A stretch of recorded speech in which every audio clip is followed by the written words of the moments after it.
Uchambuzi wa kina kwa yale ambayo yanaendelea hasa kuhusu huko Mashariki ya Kati. Naungana naye hapa mchambuzi wa masuala ya kimataifa Ibrahim Rahbi.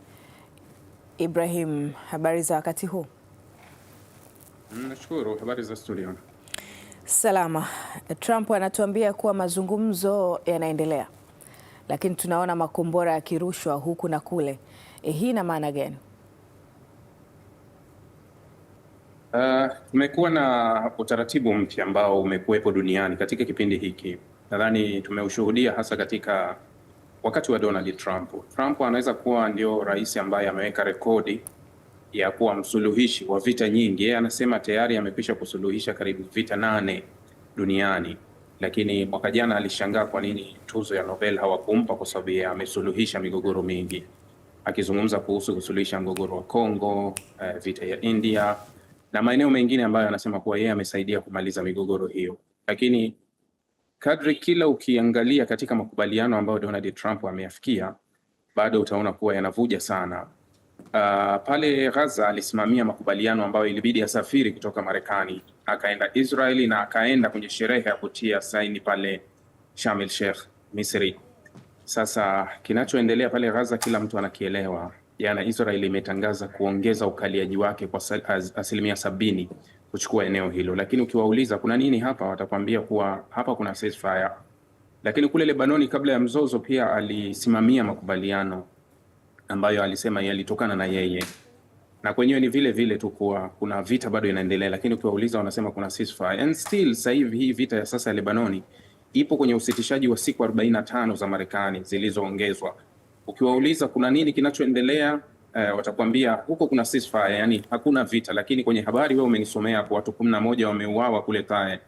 Sasa huu ndio usitishaji ambao Marekani na Donald Trump huwa wanapenda kuiambia dunia tupo kwenye usitishaji. Lakini chukua maneno yangu kuwa haya matukio yote huwa yanavutia sana yakiwa kwa upande wao. Yani huwa wanapenda kusema tuko kwenye usitishaji hali ya kuwa wao ndio wanafanya hivyo. Kama itakuwa kinyume chake hali inaweza ikawa tofauti, lakini ikiwa wao ndio wanayafanya haya, utaona kila kitu kiko sawa. Kwa hiyo tuko kwenye usitishaji mwingine wa Irani na Marekani ambao tunaona ukiukwaji wa wazi wa makubaliano ambao ulianzia kwenye mzingiro, ukaja kwenye mashambulizi ya Irani kwenda kwa Marekani, ikaja Marekani kwa Irani, tumeona tunashuhudia, lakini wanashambuliana halafu wanakimbia wote, wanakuambia kuwa tupo kwenye ceasefire.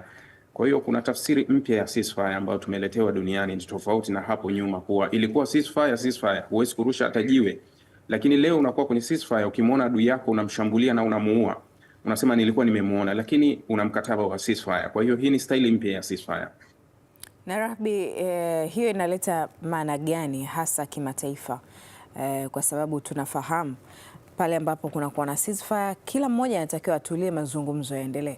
Sasa kwa tafsiri na sheria za kimataifa inaleta mantiki gani? Ni mwendelezo wa kile ambacho tunakijadili mara nyingi kuwa sheria za kimataifa tena zimekuwa kipofu hasa, yani hazioni na hazifanyi kazi kabisa. Kwa hiyo hili pia ni moja ya jibu la kuwa tuko kwenye ukingo mgumu sana wa dunia, na dunia inarejea kwenye ujima wa hali ya juu kwa spidi kubwa sana. Kwa sababu kuna vitu tulivisoma kwenye shule, vitu vya historia zamani, tulikuwa tukisoma tawala za zamani, unapata kuona kuwa tawala zilizokuwa na mabavu zilikuwa hazifati sheria. Soma historia, tawala za Genghis Khan zilikuwa zinaua hovyo. Tawala za huko nyuma zilikuwa ukiwa na nguvu tu wewe unamiliki kila kitu. Sasa ukitazama kinachoendelea leo duniani utaona kuwa tumerejea kwenye nafasi hiyo kuwa yule mwenye nguvu anaweza akafanya lolote, anaweza akachukua chochote, halafu akajikinga kwa kuhisi tu kuwa bana mimi niliona fulani atanifanyia nini. Na tumeyaona Urusi Ukraine, ilitokea kwa nchi moja ikasema kuwa nchi moja inaniondolea nini amani yangu na usalama. Urusi akaamua kuingia Ukraine kwa sababu akamuona dhalili na akakata kule mashariki. na tunaona kuwa baraka zinakuja upande wa pili tena, bana wewe chukua, ikiwezekana kuchukua. Lakini tumeona mwendelezo kama huu umefanywa mara nyingi pale Israeli kwa majirani zake akiendelea, lakini tumeona Donald Trump naye akitishia hata washirika wake wa Ulaya kuwa anataka kuichukua Greenland, anataka kuchukua wapi. Tumeona kuwa ukiukwaji wa sheria za kimataifa kwa kila mwenye nguvu anaweza kumsukuma ambaye hana nguvu na akakaa pembeni. Sasa huu utaratibu tulianza nao nyuma kidogo wa kuvunja hizi sheria. Leo hii unasikia dunia inarudi kulalamika kwenda kwa UN kuwa kwa nini Umoja wa Mataifa ufanyi kazi? Sheria za kimataifa ziko wapi?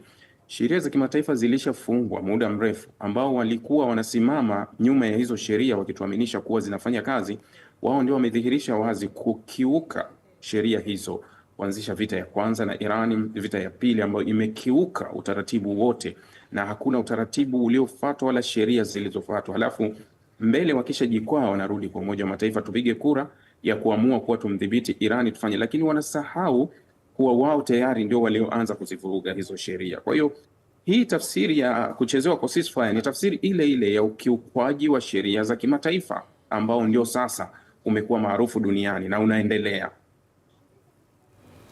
Rahby, ukizungumza hivyo maana yake kuna mambo ambayo yanaweza yakaendelea katika dunia hii lakini yasifanyiwe kazi inavyopaswa. Lakini tunaona pia huku kwenye upande wa pili wa mazungumzo ambayo yanaendelea, makubaliano ambayo yamefikiwa na Trump akiwa bado ana mambo yake ambayo anatamani yaingie katika makubaliano, au kuna vikwazo vya Iran vipunguzwe, lakini bado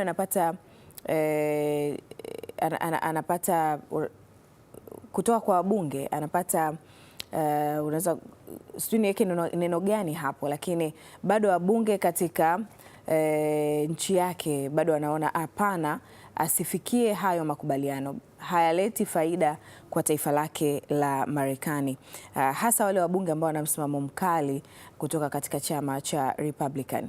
Hii sintofahamu ya ndani tu ya taifa la Marekani inaongeza vipi sintofahamu katika vita vyao na Iran? Ni kweli kumekuwa na makubaliano yenye kusuasua, makubaliano ambayo hayatoi ishara ya moja kwa moja kuwa tunakwenda kufanya nini. Shida kubwa hili, na mara kadhaa huwa nalizungumza mara nyingi, kuwa hatupo kwenye mgogoro wa baina ya nchi na nchi, tuko kwenye mgogoro wa baina ya nchi ambazo zimekuwa ni zaidi ya moja au zaidi ya mbili. Sasa kuna wa Republican wenye msimamo mikali ambao wengi wanafahamika kama AIPAC lobbying, hawa kina Ted Cruz, kina Lindsey Graham na wengine. Tunafahamu kuwa hawa wana misimamo mikali dhidi ya kutetea Israeli na wameona maslahi ya Israeli ni makubwa kuzidi maslahi ya Marekani. Kwa hiyo hata mazungumzo ambayo yamekuwa yakijaribu kutaka kuonekana kuwa maybe kutakuwa kuna mazungumzo, na mazungumzo kila ukichungulia ukiangalia hata kuanzia bado kabla ya vita, utaona kwa Marekani ilikuwa inapata vitu vingi, tunapata vizuri, lakini ilikuwa haitoi nafasi kwa Israeli. Yani alikuwa hafaidiki Israeli moja kwa moja na hayo makubaliano. Sasa na wao kitu hicho hawakitaki, wanataka Israeli kwanza. Sasa shida imekuwa ni hapo, kuwa wanalinda maslahi gani? Kwa sababu wameonekana sana wakilinda maslahi ya Israeli zaidi kuzidi kulinda maslahi yao kama Marekani. Ndio utata mkubwa umekuja hapo. Sasa Trump haoni kile anachokitaka kwenye haya makubaliano, na mara kadhaa nimekuwa nikizungumza na nikiwaambia watu, japo kuna wengine tunaweza tukabishana tu, kuwa ukweli uliopo sio kile unachokisikia. Ukweli uliopo ni kile unachokiona. Kile unachokiona ndio unachokiona. Umiliki wa Hormuz uko kwa Irani, huo ndio ukweli. Sasa kuna ule unaosikia wewe, Irani hawezi kumiliki Hormuz, hicho unakisikia wewe. Irani hana jeshi, hilo unasikia wewe. Irani hana sijui nini, hiyo unasikia wewe. Lakini kile unachokiona ndio unachokiona. Huu ndio uhalisia kabisa wa haya mambo ambayo yako hivi sasa. Sasa hayo mengine ukisema kwamba hicho ndicho ambacho unakisikia wewe, hicho ndicho ambacho unakisikia wewe, hiyo unamaanisha nini hapo? No, unajua always vita ina propaganda. Sasa propaganda kubwa ya magharibi always huwa ni vyombo vya habari. Leo hii ukisoma vyombo vya habari asubuhi ya leo utaona kuwa vinakwambia kuwa kuna makubaliano mazuri kabisa ambayo Irani wamesha prove, amebaki Donald Trump kuyapitisha, ambao ukiangalia hii taarifa haina ukweli wowote. isipokuwa imeamua kutengenezwa kwa sababu ili ije kuonekana mbele kuwa Trump ndio anaamua kuhusu makubaliano, Trump ndio anaamua kuhusu nini atamaliza. Lakini ukweli uko mbali, hamna kitu kama hicho. Kuwa walioshikilia wanaweza wakaamua kuwa hiki tunaamua hivi na kingine hakuje. Sasa kuna watu wamezoea kusikia, ndio ninawaambia kuwa unachokisikia endelea kukisikia, lakini kile halisi ni kile unachokiona. Unachokiona ni hicho, hakuna meli inapita Hormuz, huo ndio ukweli. Na unachokiona ni hicho, kuwa bado wamedhibiti kila sehemu, hicho ndio unachokiona. Lakini unavyovisikia ni hiari, sikia chochote unachosikia ili uridhike, kwa sababu unataka kusikia. Manake kuwa hapa vita ya propaganda inaangalia tu kuwa nani ana nguvu kwa wakati kwenye media. Pamoja na hayo Rahby, haya makubaliano na mazungumzo ambayo yamekuwa yakiendelea, tunaona kuwa Israel anaendelea kumshambulia Hezbollah. Pengine Iran kama alikuwa na mpango wa kusaini makubaliano hayo na kuendelea kusitisha hivi vita, anaweza kuendelea na utaratibu huo ilhali anaona mshirika wake Hezbollah anaendelea kupigwa na Israel. Hili pia ni moja ya sababu ambayo imechelewesha sana haya mazungumzo kumalizika, kwa sababu Irani wameunganisha hasa Hezbollah kwenye makubaliano yoyote ya msingi kuwa ni lazima hii iende mpaka kwa Lebanon kuwa usitishaji kamili, na wametaka kupitia hayo makubaliano kumdhibiti Israeli kutokuanzisha mashambulizi wakati wowote anapotaka. Sasa Israeli wanasema kuwa hatutaki kufungamanishwa katika makubaliano ya Irani pamoja na Lebanoni kwa sababu sisi tupo kwenye tishio la Hezbollah, yani kuwa tunaweza tukarejea wakati wowote kwenye mashambulizi dhidi ya Hezbollah. Hilo ndio wanalosema Israel, lakini kiuhalisia kuwa haya ni moja ya sababu ya msingi kabisa inayosababisha haya mambo yasiwe. Lakini nimekwisha lizungumza mara kadhaa kwa nini inatokea hivyo. Waziri Mkuu wa Israel Netanyahu, yeye yuko kwenye wakati mgumu na uchaguzi ni kesho kutwa tu, na nilishawaambia kura ya maoni ya ndani ya Israeli bado inaonyesha kuwa Israeli wengi wanaamini kuwa kuchukua kauli za Marekani au kauli za Trump kuwa tumemshinda Irani, tumebadili kila kitu. Israeli huwa hawapendi kujidanganya, wanaenda kwenye kauli halisi kuwa hakuna kitu kama hicho. Wanajua kabisa kuwa hii mechi hatujashinda, na kama tutaondoka kwa makubaliano haya anayotaka Irani, manake tutaondoka tumempa zaidi kuliko tulivyomkuta. Sasa Israeli wanalijua hilo na wamekuwa wakijaribu kumshawishi Trump kwa nguvu zote kwa turejee kwenye vita, kwa sababu wao wanaamini kuwa bado Irani anatakiwa ashughulikiwe kwa kuweza kumaliza, na wanaamini Marekani huo uwezo wanao. Ndio maana last week Donald Trump alivyoandika kuwa Saudi Arabia, Qatar na UAE zimemzuia kuishambulia Iran. Mimi nilikuwa wa kwanza kupinga kuitoa UAE, nikasema hapana, UAE hawezi kusema haya kwa sababu UAE yeye anatembea na Israeli, na sera ya Israeli iko wazi kuwa wao hawahitaji makubaliano ya aina yoyote hivi sasa na Irani, kwa sababu kila makubaliano ambayo Irani anayataka lazima umpe kwanza, halafu ndio ufike kwenye makubaliano. Israeli hakubali kupewa chochote Irani, kwa sababu katika kila chochote ambacho Irani anataka kwenye haya makubaliano, chochote kitakuwa kinamuumiza Israeli. Kwa hiyo Israeli anaona kuwa option na njia pekee ya kudili na Irani ni kwenda kwenye vita, tupigane naye, tunaweza tukammaliza kwa nguvu zote. Haijalishi dunia itakuwa imeumia kiasi gani, lakini wanajali kuwa taifa lao litakuwa wapi, au Amerika itakuwa imeteketea kiasi gani, haijalishi. Sisi tunajali kuona kuwa sisi tutakuwa wapi, basi ndio wanachokitaka. Rahby, tuigusie kidogo Urusi. Ni kweli kuwa wamekuwa wakitoa msaada kwa namna yoyote ile, aidha wa kijasusi au wa kiteknolojia kwa Iran katika vita hivi ambavyo vinaendelea, na kama kuna ukweli katika hilo, vita hivi endapo vitakamilika au vitaendelea, kuna ushawishi wowote ambao Urusi anaendelea kuiweka katika mataifa ya Mashariki ya Kati?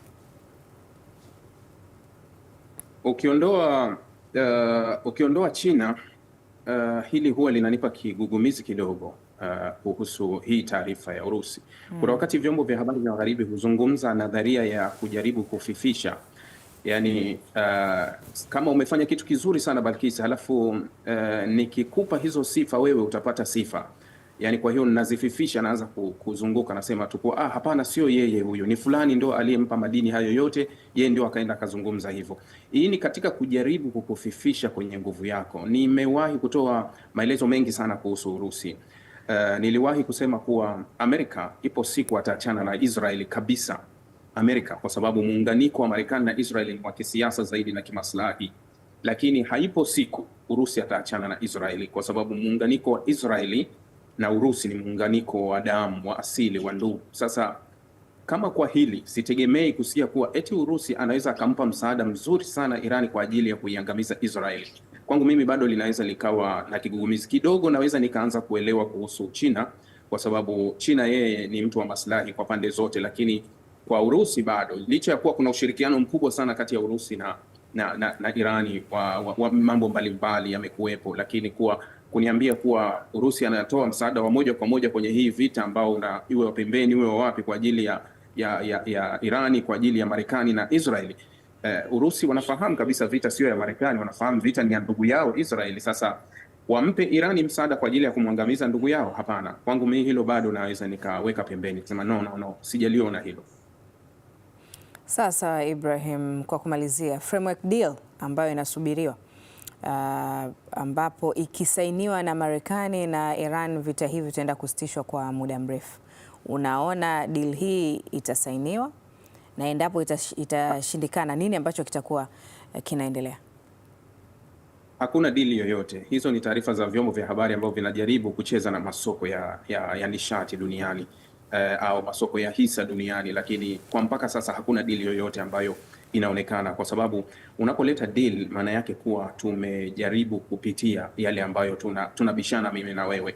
Kama mimi na wewe tayari tunabishana kwenye mambo 6 au mambo 10, katika mambo 10 hatujatatua hata mambo mawili. Sasa hii deal inaanzia wapi? Unaweza ukaona kuwa hii deal inaanzia wapi. Ni vigumu sana kusema kuwa kunawezekana kukatokea deal hivi sasa. Kinachoweza kutokea au tunaweza kusikia kutangazwa, watatupumbaza kwa kusema kuwa tunaweka ceasefire mpya ambayo hatutoanzisha uhasama kabisa ili turuhusu mazungumzo, kwa sababu hakuna mazungumzo yoyote ambayo yamefanyika hivi kabla ambao unaweza kusema kuwa mpaka yamefikia kwenda kwenye deal. Sasa wanatupeka kwenye deal hali ya kuwa wamezungumza nini? Hali ya kuwa bado kuanzia wiki jana Iran walisema kuwa wanaleta mazungumzo mezani kwa sababu ya kuweka uaminifu. Yani ndio maana wakataka ile $12 billion ile itoke Qatar iende kwao kishika uchumba, ili tuweke imani kuwa Marekani tunaweza tukakuamini tuzungumze. Sasa leo hii bado walikuwa wanataka kishika uchumba. Mbona wanatuambia kuwa tayari na ndoa tayari, hali ya kuwa kishika uchumba tu peke yake kilikuwa bado hakijalipwa, hakijatolewa. Kwa hiyo kwangu mimi bado sijaona dili yoyote mpya ambayo inakuja, isipokuwa naona nguvu kubwa ya propaganda ya media hasa za magharibi kujaribu kutuaminisha kuwa kama kuna jambo tayari linatokea, lakini bado hawajafikiana. Bado mambo mengi sana, wana tofauti kubwa sana, na huenda wakarejea hata kwenye mapigano. Kama kusingekuwa na World Cup hapa mbele na kusingekuwa na uchaguzi wa Novemba na uchaguzi wa Oktoba pale Israel, basi tungeshuhudia tena vita nyingine. Lakini kwa sasa wanajaribu kutafuta ushindi wa nje ya uwanja ambao pia haupatikani kwa pande zote. Tutaendelea kufahamu kwa kila ambacho kinaendelea. Ibrahim, tunakushukuru sana kwa uchambuzi ambao umetupatia. Tukutakia wakati mwema. Shukrani sana. Ni Ibrahim Rahbi, mchambuzi wa masuala ya kimataifa, na tumezungumza mengi, lakini kubwa zaidi ni yale ambayo yanaendelea pale Mashariki ya Kati, hasa vita vya Iran na Marekani.